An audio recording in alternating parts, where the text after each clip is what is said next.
Swayam Prabha. Digital India. Educated India.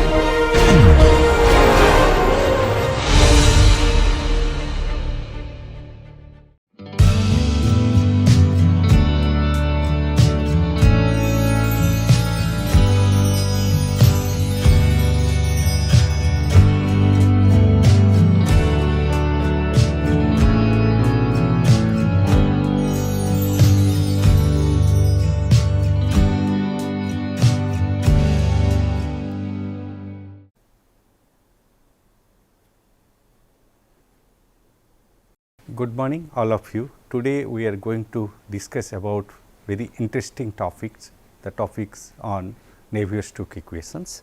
That is what the basic foundations of computational fluid dynamics, and many of the complex fluid flow problems also we can solve it by using Navier-Stokes equations. The derivations part of Navier-Stokes equations, that what today I will cover it. The most of the part what I am covering it is comes from Sinzel-Simbala book, the derivations part. If you are not following the line by line the derivations, I just encourage you to go through the Sinzel-Simbala book. If you look it for vector notations and related to the vectors operations in fluid mechanics, the best course which is available in MIT Open courseware which on fluid mechanics you can get it, and also we are going through this FM White book on fluid mechanics. These are three books, you can always refer it to understand the Navier-Stokes equations part. Now, if you go through it, who is Navier and who is Stokes, okay. The way back the French physicist, okay, Claude Louis Navier, okay, so it is almost 200 years back, and also this George Stokes from as a mathematician from England, both have derived the Navier-Stokes equations independently. So, that is what is we got the Navier-Stokes equations because of these two professors from France and the England to derive, one is physicians, another is mathematicians, to derive the combinations of equations which we call Navier-Stokes equations, which they derive independently and they cross verified, and that is the equations today we are going to discuss it. So, I will talk about start from an introductions part. Also, I will talk about revisit Newtonian fluid and non-Newtonian fluid part, which is quite interesting to look at how we can use for this Navier-Stokes equations, and we will talk about the derivations of Navier-Stokes equations for with the assumptions of incompressibles isothermal flow. Then we will be talk about in a two coordinate systems, one is Cartesian coordinate systems, the Navier-Stokes equations and mass conservations, and similar way we can talk about cylindrical coordinate systems, how we can have the Navier-Stokes equations. Now, after that we can look it, we can apply for a example problems with a what would be the appropriate boundary conditions to solve these Navier-Stokes equations. That is what also we will discuss it. Let us go to the next slides. As if you look it from Cauchy equations,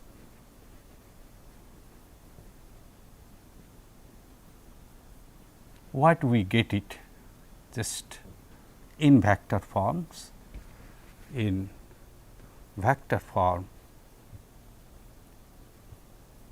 if you remember it, which is the linear momentum equations deriving with the components like rho by rho t, rho v is velocity plus is equal to del dot product of rho v V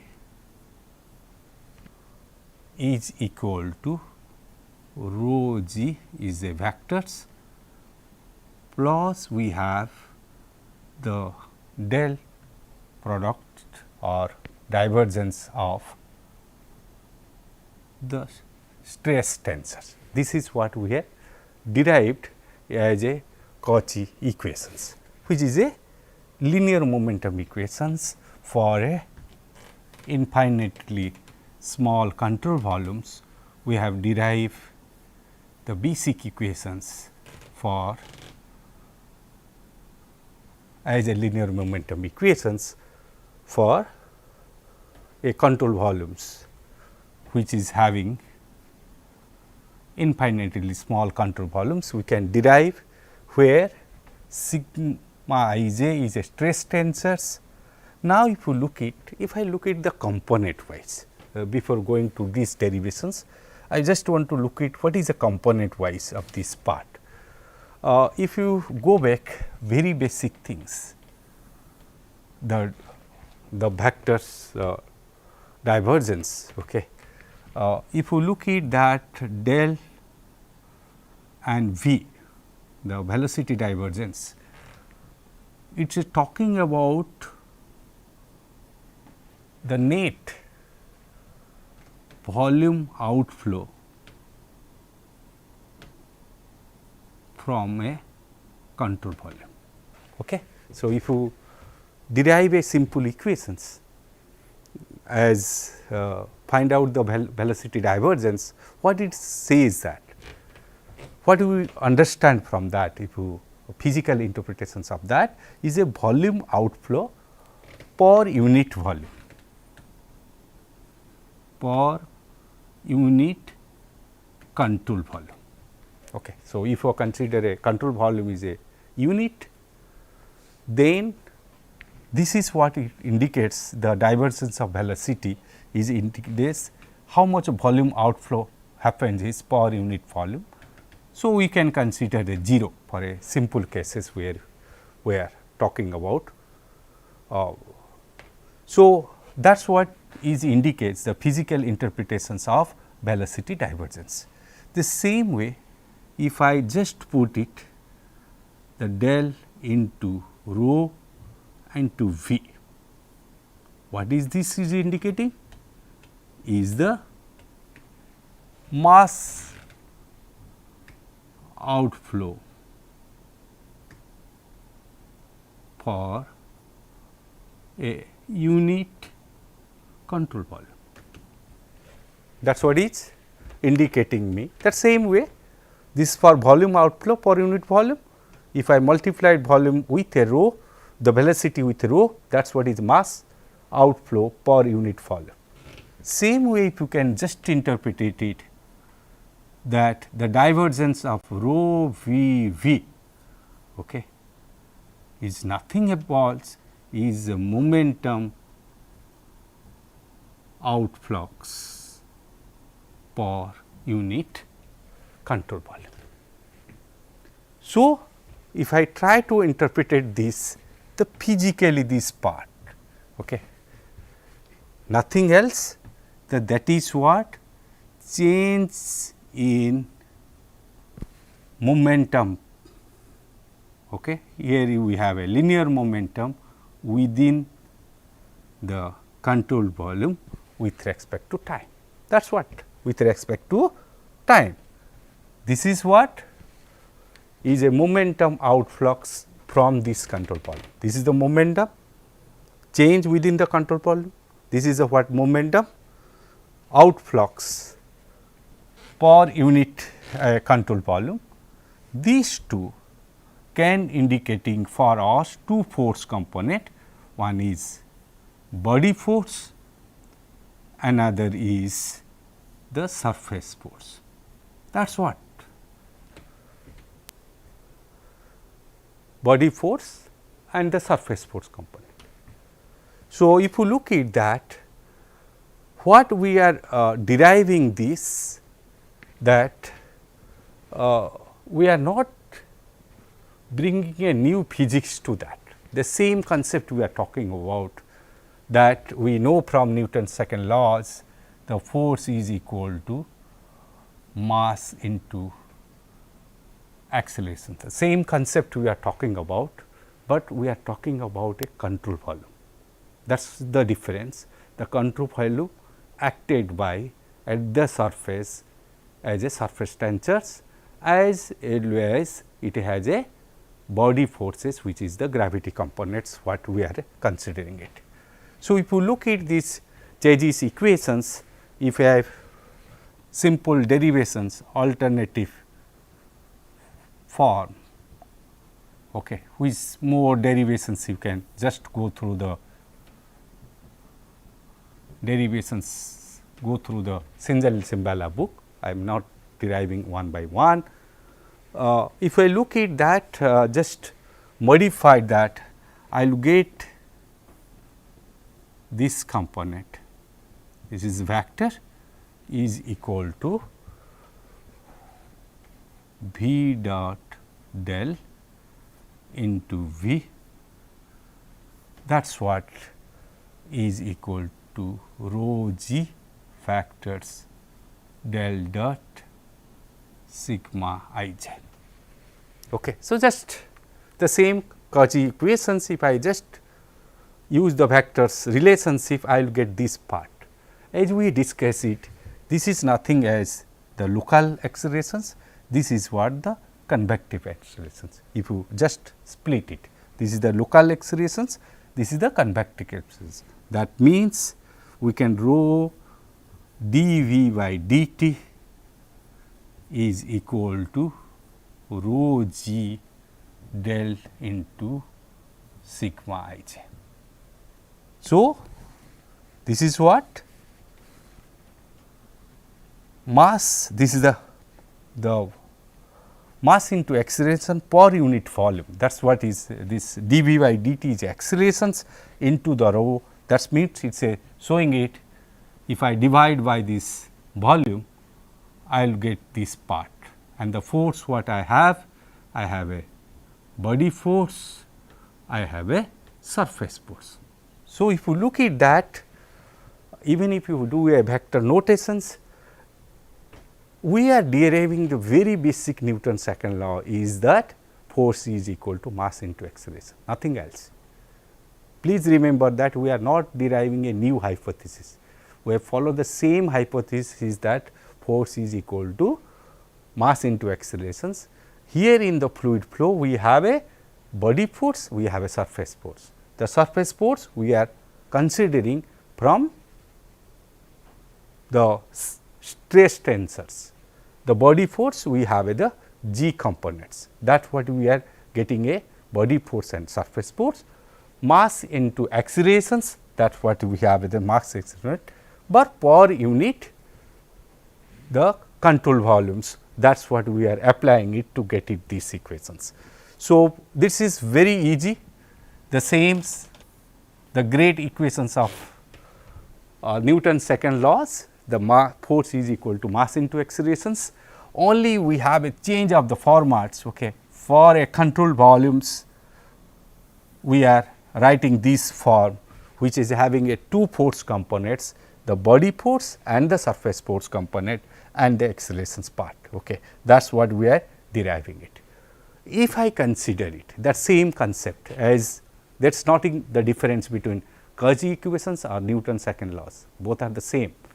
The Newton's Cauchy's equations we are applying for the fluid of a control volume B, which is having a surface tensors, the gravity force component, we are doing that part where you know it how to apply the Newton's second law for a solid particles or solid motions, that you know it. That is what we are deriving for this. Now, if you consider it that I have these big control volumes, which is movable control volume, okay. It is moving it. The moving control volumes, which is having velocity v, which is having accelerations a, and we have the sum of the force components. So, it is a movable control volumes having the velocity v and also have the accelerations a. I can apply the same concept as if you look at the derivations part, is nothing else that force is equal to mass into accelerations, and the accelerations component I can write this, and followed by I can get it dx dy dz, nothing else is the volume of control volumes. Okay.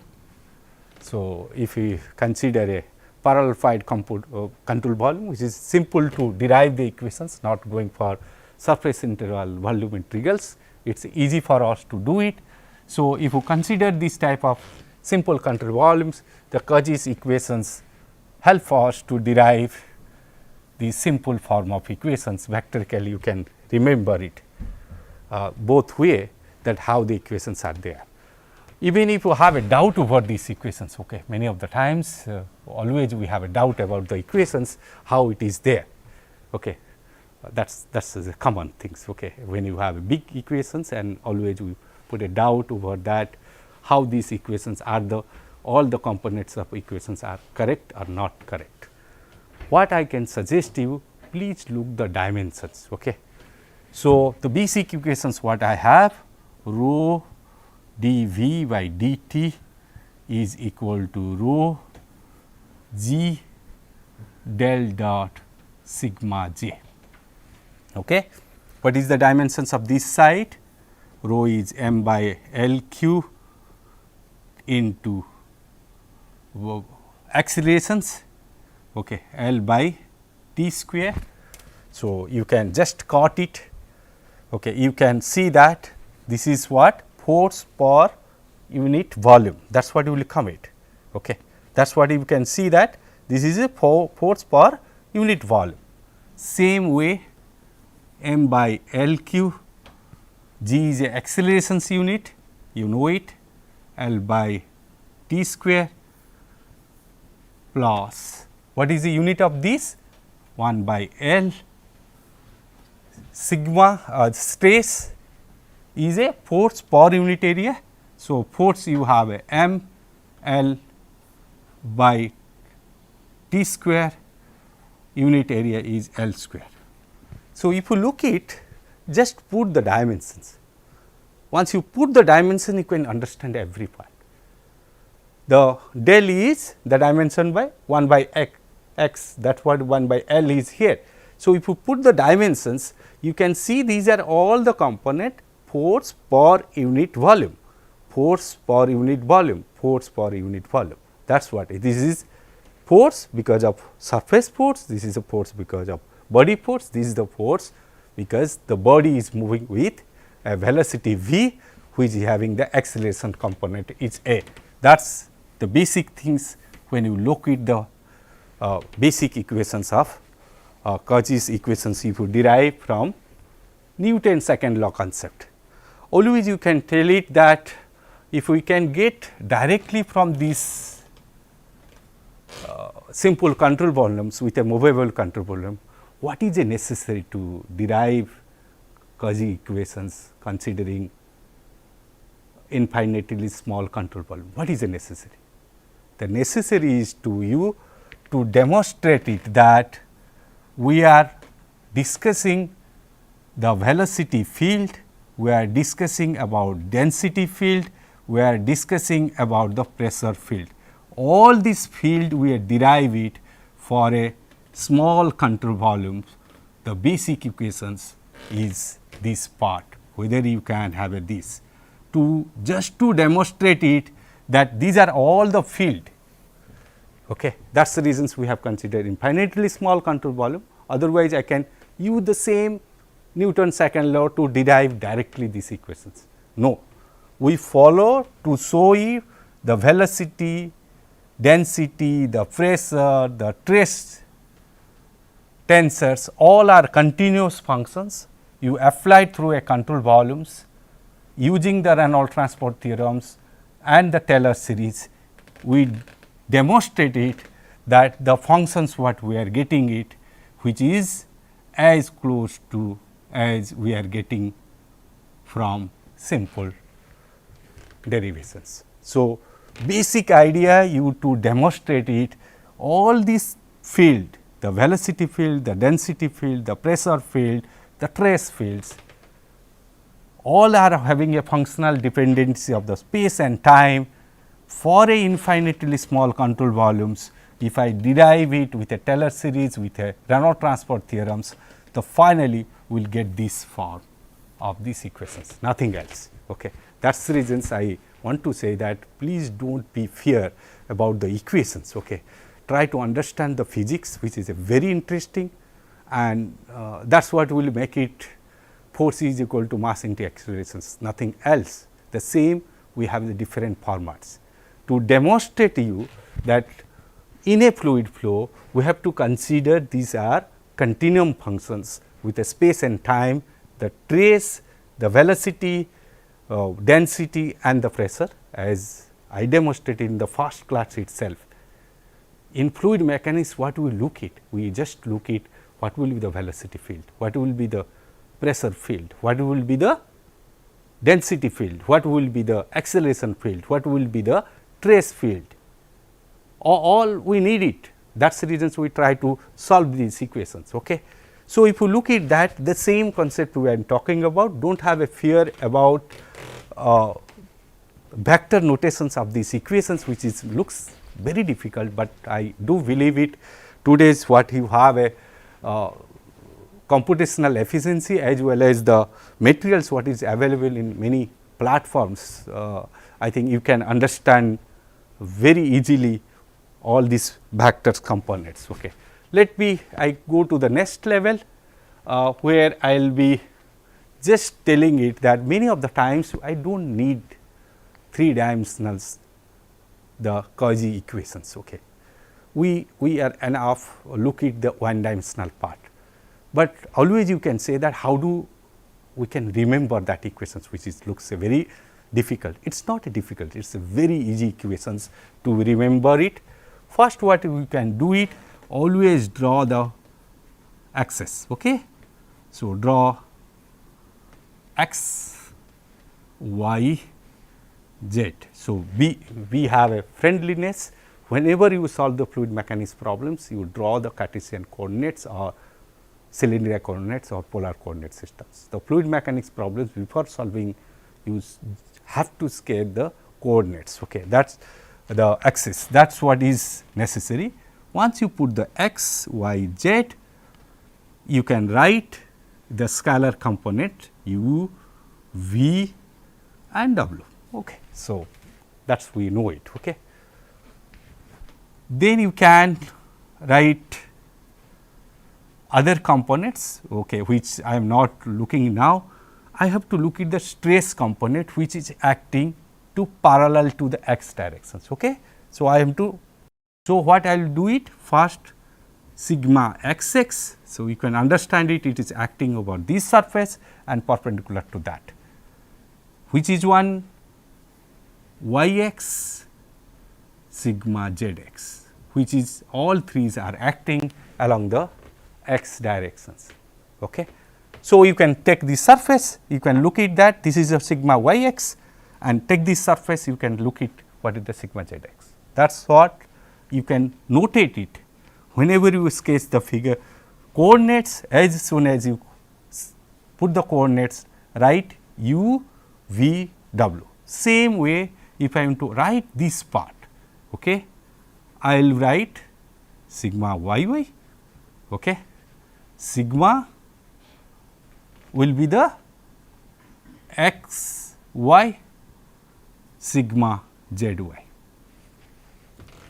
So, these type of notations you just have a practice, or you can easily find out that these are all in x directions components. So, I will putting the second subscripts in the x directions, then x y z. The same way I am putting it away, this is what over the y directions, I am putting it x y, y y, z y. So, I can put it in this way, the z direction. It is a very simple way, but please case the coordinates, write down the scalar components of velocity, then you write the stress components in each directions and try to understand it, which plane it works, which is the directions of acting of these stress components. Now, if you look at, if I draw this part, Now, these same Cauchy's equations, if I am to write in x moment, x directions, it is easy as I know it. So, my component will be du by dt, this is total derivative. Okay, I can put a capital D also, but okay. Rho g x, the g components which is commit here, we can put a g x. Okay. Do not have a confidence that it is act vertically downwards or u y x, that please do not consider that. The g can be a vector, so we will have a g x, g y, g z.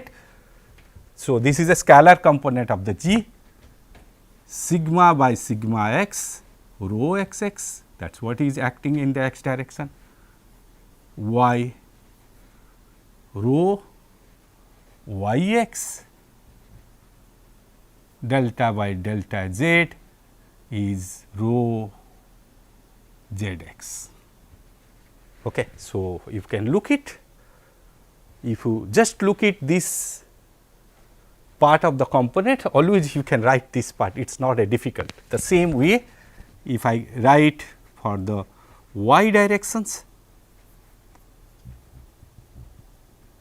dv small v dt is rho g y delta by delta x, that is the components what I am looking at this way, sigma x y del by del y, sigma y y del by del z, sigma z y. So, same way you can write for the z components. Most of the fluid mechanics, when we talk about the spacecraft, we talk about biological science, we cannot make it the y axis verticals, because we have to simplify the fluid mechanics problem. So, that times it is very easy for us to make a gravity force component in 3 directions, x, y and z directions, then solve the problems. That is the reasons we, many of the advanced fluid mechanics books, they follow the gravity components having the g x, g y, g z, that is the difference. Now, let me go for the next part, which is Navier-Stokes equations. Okay. What the Navier-Stokes equations are did it, and what is the problems was there from Cauchy's equations. The problems or the mathematical challenges. Okay. If you look at this, the equations what we have in Cauchy's equations, we have a stress tensors, okay, which is having 9 components. As look at the stress tensors is having 9 component.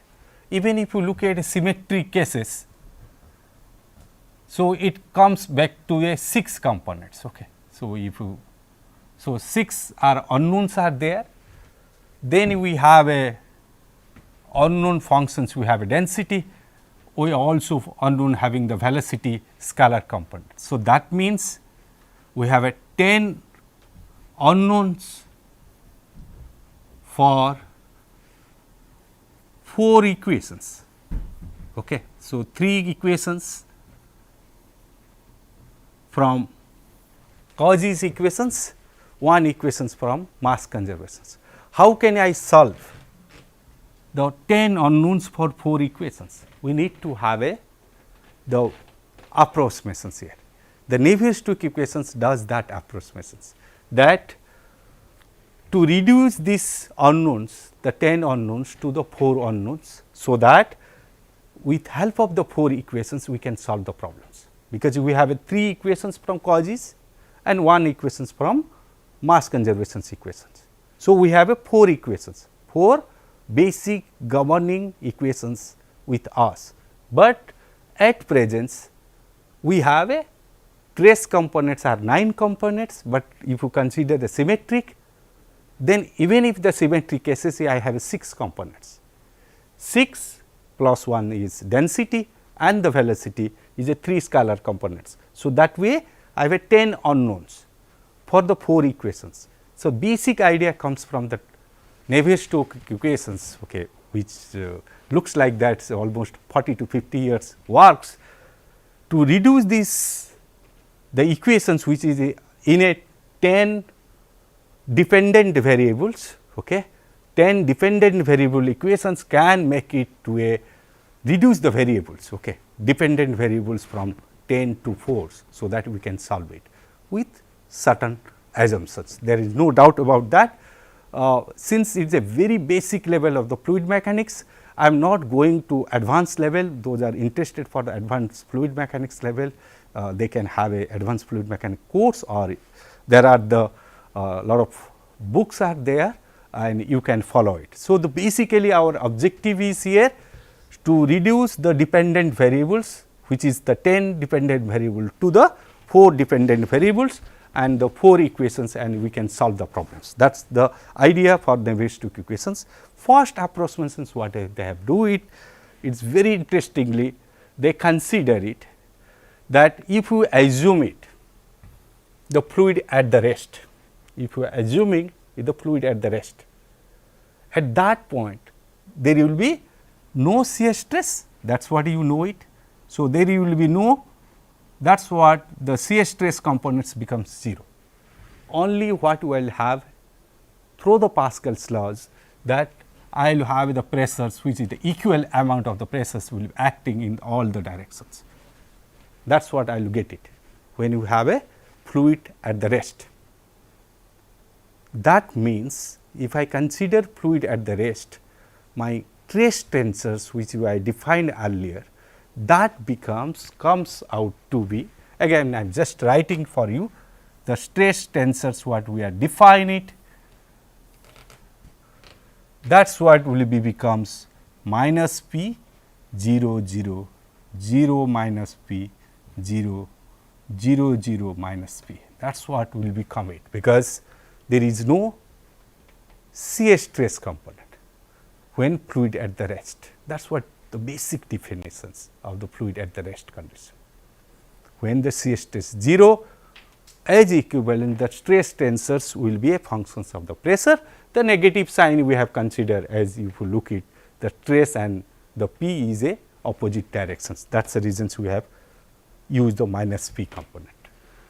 That is what the basic concept has started it, that we can split the stress component into 2 components.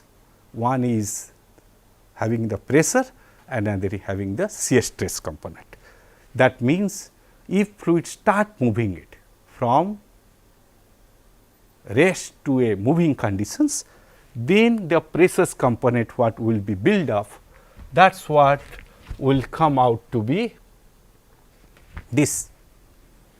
So, it will have a 2 components, it will have the 2 component, one will be the pressure functions as similar it remains at the rest, okay. As it is moving it, this is what you have a viscous stress tensors, okay. That is what the viscous stress tensors what we will get it, which will have a same notations. If you just look it, if are like stress tensors, it is also easy to write it, okay. Do not be have a confusions much.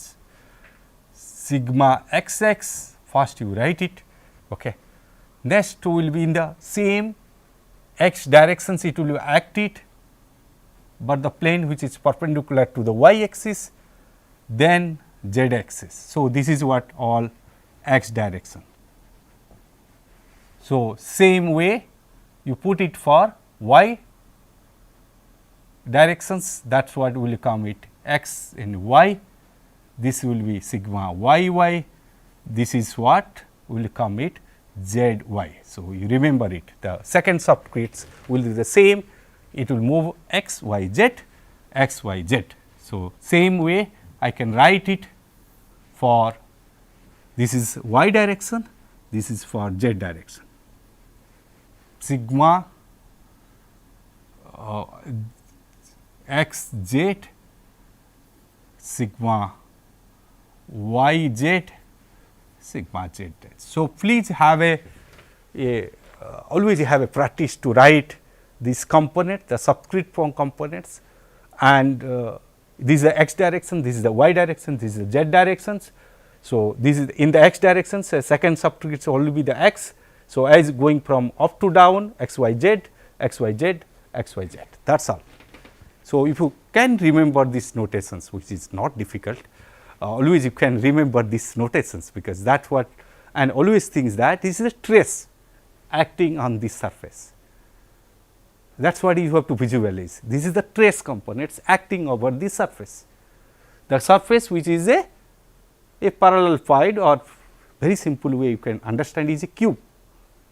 Over that cube surface, I have a internal resistance force per unit area. That is the, and here the viscous components plays the role. So, very technical way we divide these trace components into, for a moving fluid, in two components. One is the pressure components, and another is viscous stress tensor or divertidic trace tensors. More details I am not going it, because you can look at detailed derivations of any advanced fluid mechanics book, but try to look at the Navier-Stokes equations, try to separate the fluid stress into two components, one component for the pressure, one component which they get it, they define it that because of internal resistance, which is the trace component because of viscous components. So, more details I am not going through it, but if you are interested, always you can look at advanced fluid mechanics book. Now, for just to revise it, the basic things what we discussed lot in very beginning classes about Newtonian fluids and non-Newtonian fluids. Okay. As Newtonian fluid. So, this is what is established the relations between the shear stress, okay, stress tensors and strain rate tensor, or Newton's laws of viscosity established between the shear stress and the shear strain rate. That is what you know it, the tau is equal to mu dV by dy. That is what the Newton's laws of viscosity, and mu, as you know it, it is a dynamic viscosities. So, if you look at that the same way, we can always put a relationship between sigma, the stress, and the strain. Again I am hyperbolizing strain rate. Okay, that is the reasons, basic difference between the fluid mechanics and the solid mechanics. As you know it, it has a relationship between stress and strain in the fluid solid mechanics, but in fluid mechanics we talk about strain rate, the change of the strain with respect to time. Okay. So, this relationship, if it is a linear relationship, okay, having a direct relationship like most of the normal fluid, okay, with air, waters and all, it follows basic relationship between stress and tension, linear relationship. That what makes us a validity of Newton's laws of viscosity, as well as that fluid flow we define as Newtonian fluids. In this course we will talk about Newtonian fluids, but today's world we have a lot of the flow does not follow this Newtonian fluid concept. For examples, if you talk about blood, okay, biomedicals, okay, you talk about even if slurries, you talk about the suspensors, the polymer solutions, they do not follow a linear relations between stress tensors and the strain rate sensors. Okay, that is the reasons. Mostly we are combining it with air, waters, the kerosene and gasoline. So, please have a knowledge over that. The Newtonian fluids, the Navier-Stokes equations is what derived for the Newtonian fluids, that cannot be used for non-Newtonian fluids. We need to do a lot of other things, but let not be discuss this. This is what the Newton fluid flow is defined by this, what is the relationship between shear stress and shear strain rate, that is what is the Newton's laws of viscosity. Same way we can have the relationship with the stress and strain rate, that relationship all give us the Newton fluids. Before going to the next levels, I just to show you, we discussed that in chapter 17 on fluid kinematics. This is what repeating that we will have a many times we will have the fluids, we will have a subjected to the shear stress and it will go for rotations. Okay. That is a shear strain rate. Okay. So, now what is our idea is that if I can write the shear stress components, viscous shear stress component in terms of velocity field, that is what we are trying to look at, that can we write the shear stress components in terms of a functions of velocity components. Okay. That is the basic idea to derive in Navier-Stokes equations. What we try to look at, go back to the chapter lecture 17, where we discuss about a fluid element subject to shear strain, the linear strain, all we derive the equations. I am not going more details, as already we discussed in lecture 17. What we got it, that is what I am highlighting, that the strain rate sensors in Cartesian coordinates, we get it as a functions of u, v, w. No doubt this is a partial derivative components are there. So, we can get it these derivations, and these derivations already we derive it if you look at the fluid kinematics part. Okay. That is I am not repeatedly derive it, but that is what is giving me the stress strain rate tensor is a functions of a partial derivative functions of the scalar velocity of u, v, w. That is what we derive it. You can see this the relationship between them. Okay. Now, if you go for the next one, which is very easy for us now, because what we are looking at, we first look at certain assumptions. Okay.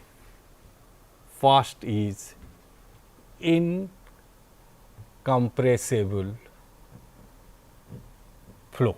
Okay.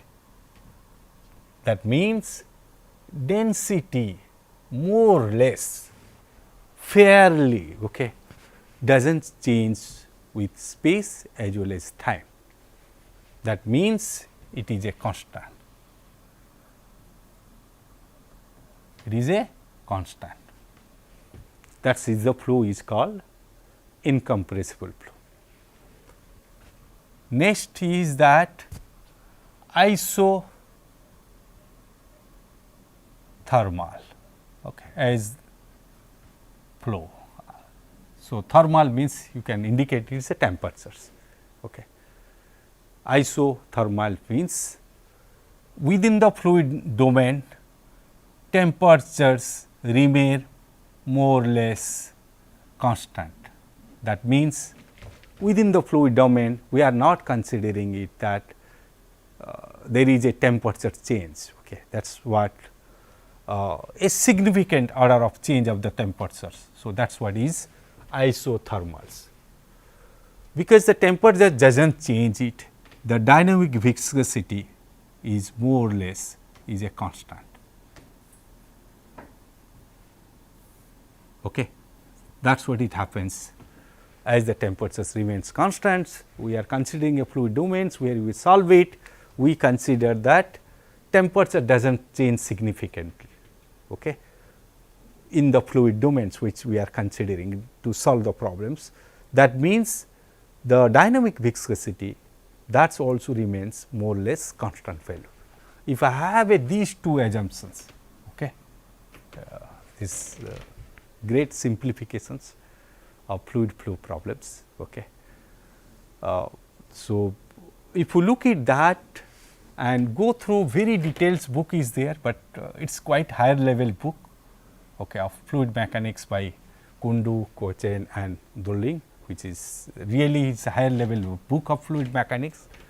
If you go to it, they have established for the stress is a functions of 2 times of mu of sigma is del the stress tensor, Rett's tensor. Okay. So, with these assumptions and the derivations which is available, as you can get it a relationship between it, the 2 factors always you can look at why it is there. I am not going details for that. So, if you look at that, I will getting the stress factors now in terms of the gradient of the scalar components of u v w. So, that is the advantage of this, that viscous shear stress we have written it for incompressibles isothermal flow with a certain assumptions with relationship between stress and strain rate. We derive it the functional relationship as a shear stress is this, as well as the stress tensor is like this. So, more the derivations you can do by steps, which is there in Simbala book, also you can see in FM White book, but the basically it is a relationship what we have derived from fluid kinematics with certain assumption is as the incompressible isothermals. We are deriving the relationship between stress tensors and the strain rate tensor, as the strain rate tensor is a functions of the gradient of scalar u v w. That is what the advantage we have. If I have a this, if I use this relationship in the basic Cauchy equations, then I am just expanding. This is what the pressure components. Okay. If you look at this is what pressure, this is what gravity force component. These terms is because of viscous stress components. So, if you look at that, you just substituting that, you will getting all these viscous stress components, which are the functions of mu and u and v w. Okay. Mu, u, v w. That is what is the in the x directions. That is what is the in the x directions. You can derive similar way for y directions and the z directions. Now, if you look at that is what is the derivations what is given it here, that the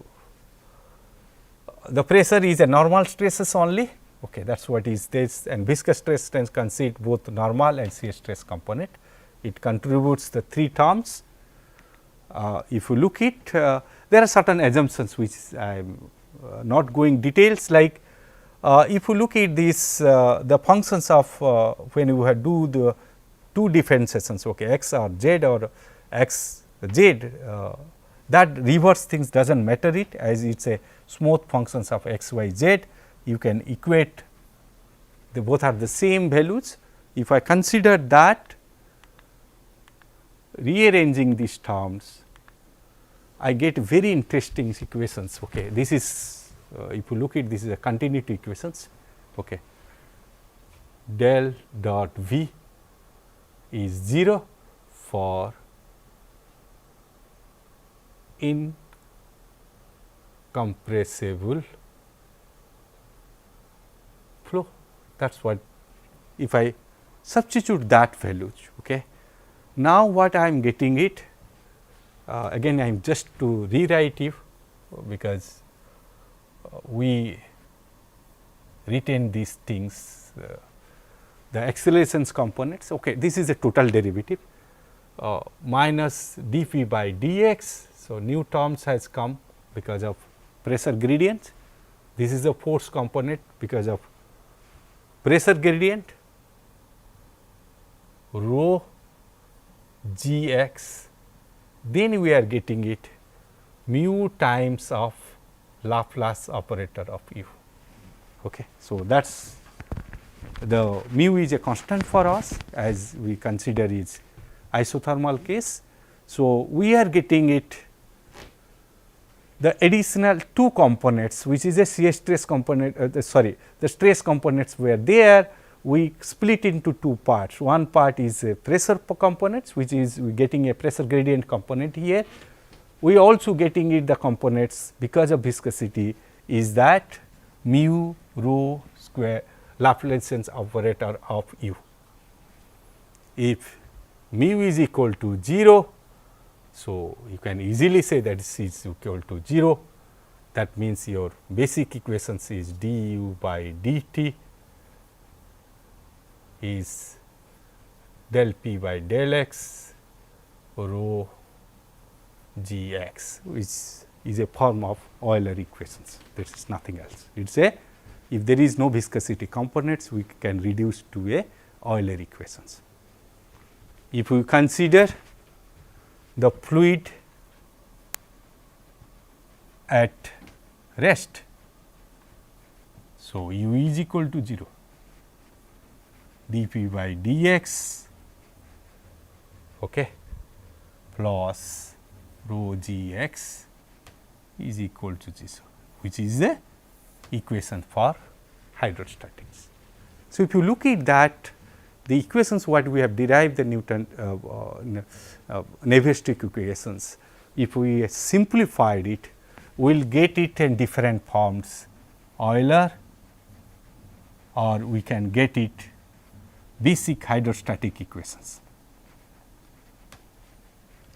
So, we need to remember not to remember, it is okay, I can say it, you know it mass into accelerations in the scalar directions of u x, x directions I have a u component, that what total derivative will be a force due to the pressures gradient because of change of the pressures, okay, that is the pressure gradients will give a force to that, the force due to the gravity, force due to this the viscosity, that is what we can simplify it as a mu times of Laplacian operator of u.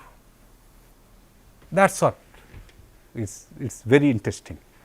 And if you look it for other directions, I think we can derive it for y directions and z directions.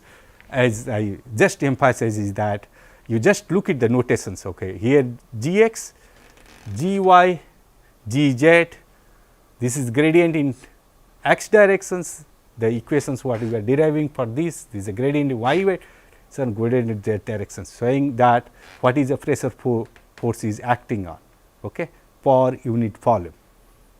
This is the gravity force component and this is the three force components is coming it for us as a Laplacian operators of scalar field of u, v, w representing us viscous terms.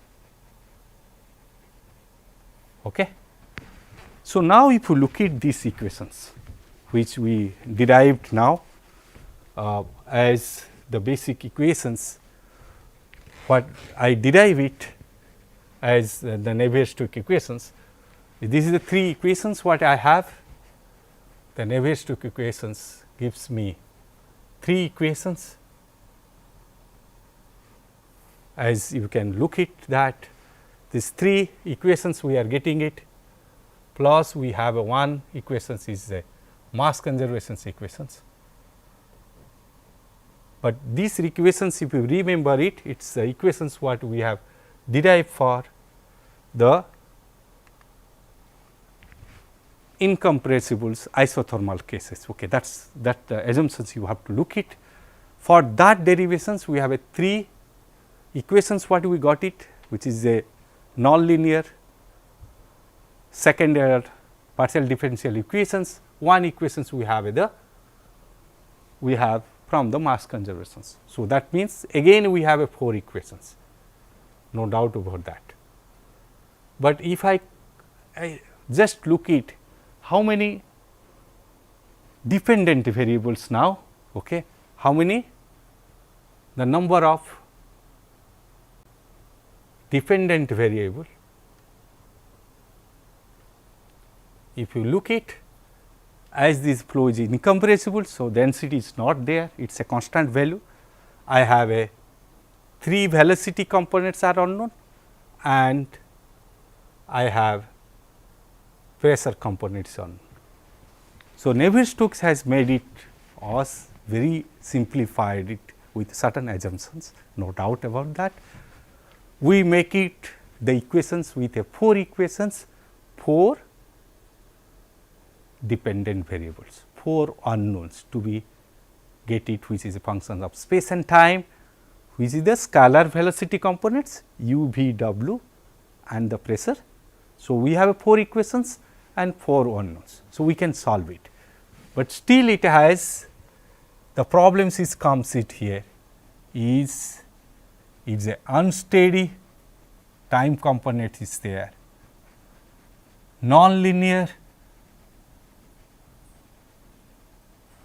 partial differential equations. So, we may not have a exact solutions, okay, unless otherwise very simplified case, okay, unless otherwise we need to do a lot of approximations to solve these equations, because still it is a 4 equations and the 4 dependent variables. Density is not there because flow is incompressible. So, if you look at that, you have a 3 u v w and the pressures, that is what 4 unknowns for me, 4 dependent variables. So, I have to derive it from the space and time, that is my solutions for a particular fluid flow problems by solving these 4 equations. The problem is it is unsteady, there is a time component, the equations are nonlinear second order partial differential equation. If you look at this is a second order. So, that is the reasons we work for approximate solutions, that is the reasons we discussed from very beginning it that we look at the fluid mechanics problems, still it is in this century is a challenging task for this million era problems, still we have not solved it. That is the reasons we try to look for a approximate solutions, because there is no exact solutions we will get it unless otherwise very simplified cases like plate movements moving of 2 cylinders, where this is a simplified cases we can get the some solutions, analytical solutions, but we cannot get a exact solutions of these 4 equations, which is the 4 dependent variables, because it is a nonlinear partial second order partial differential equations. This nonlinear things makes us very difficult to get a exact solutions. That is the reason we look for a last almost 50 years we are looking for approximate solutions of Navier-Stokes equations in different forms.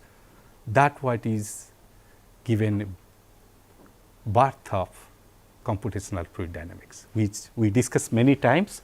So, this is the reasons we have the CFD now, because there is no analytical solution, otherwise there were no CFD or no computational fluid dynamics in subject of anybody, because if you have a exact solutions of Navier-Stokes equations, even if for incompressible isothermal cases. With this I think today I will just to make it this part to show you it is a big form of equations, okay. Always you expand it, it looks very difficult equations, but please try to understand it is nothing else, is a mass conservation equations del dot V, that is what easily you can remember it for incompressible flow. This component, as I try to explaining it step by step, always you can expand it, the local accelerations, the convective accelerations component, local and convective, the pressure force, the gravity force and the Laplace operator of u, v, w and mu times.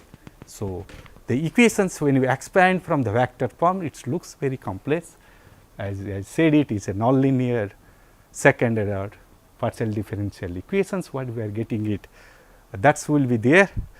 But many of the times we go for cylindrical coordinates which is easy to solve it. I am not going derivations of the cylindrical coordinates, just show the this is what the mass conservation equations for the cylindrical coordinates. We discussed about this of how we will define this coordinate axis for the cylindrical coordinates, and one of the equations components looks like this. Okay, if you look it, it's really complex as equation looks like that.